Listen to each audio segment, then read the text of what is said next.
lot doing here at MarineMax in Louisville, Texas. We're going to take a look at a 22-foot Chaparral Vortex we just took in on trade. It's a 2016 freshwater, low-hour boat. Got nice wraparound seating up in the front. Great storage underneath all of your seats. Snap in, snap out carpet. Bow block off door. Great storage inside the helm also.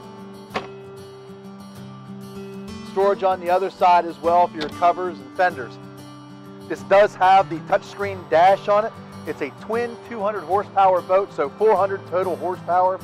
Upgraded steering wheel, digital throttle, flip-flop backrest for the companion seat, water sports tower, wraparound U-shaped seating in the back.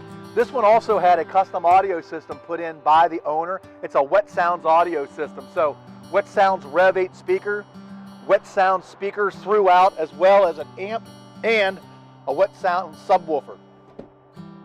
Boat's in really good shape, and like I said, we just took it in on trade. So if you have any questions about this or any of the other boats we have, pick up the phone and give us a call. Talk to you guys soon.